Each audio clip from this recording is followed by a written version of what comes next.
Hello, it's Shirley here with the Daily Transit, and today I'm called in to channel the crystal azastulite for you, which I don't have with me here in the physical, and the Daily Transit. So I'll begin with azastulite actually, and azastulite is calling for the moon. It has lunar energy within it. It's both lunar and solar, which is very accurate for our transit because the moon is coming to conjunct the sun today. It's a new moon in Capricorn. So what azastulite does is, one of the things it does is bringing in communities on the basis of frequency and vibration. And I'm getting the call to talk about Saturn because Saturn, we know Saturn in Western tradition as obstacles, but it's not necessarily so. But do not forget that Saturn in Western tradition is a very stressful life. And Saturn is actually about letting go. If you go to the Vedic traditions, it's about letting go, it's about an end, it's about rest. Also in Hebrew it is called Shabbatai, and Shabbatai is from the name Shabbat, and Shabbat is Sabbath. And the Sabbath is the day where people stop working. Saturday for people who are of Jewish ancestry is the day that they don't work and they don't even light fire. Because lighting fire had to do with, labor in ancient days. And Capricorn is a Saturn-ruled sign.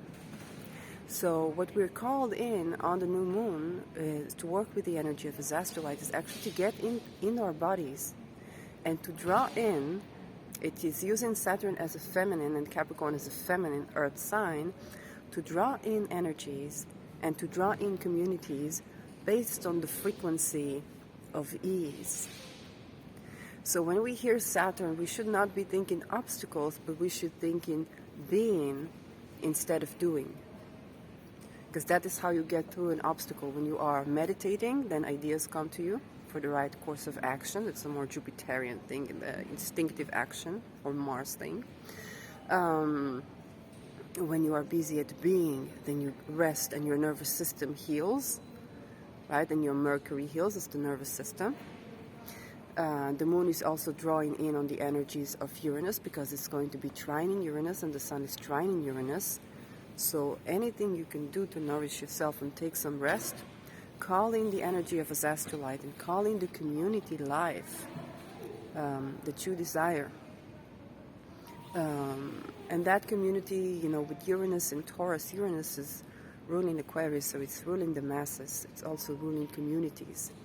And with Taurus, it's ruling land and agriculture and the senses and embodiment. So communities to do with healthy labor of the ground, like not exhausting ourselves in labor or agriculture even, because agriculture can be very strenuous on the body, but actually doing enough and then letting go, having good life-work balance, and a community based on perhaps agriculture, perhaps growing your own food. That's a good time to meditate on that and calling the energy of azastulite. So have a happy new moon, and I'll see you in a couple of days with the new moon ceremony, because the new moon ceremony is done with the first crescent of the moon, when the moon is visible. So not just yet. Now we just sit and relax and observe, because we're going to see a lot of beautiful things happening in our lives. Happy day and happy new moon.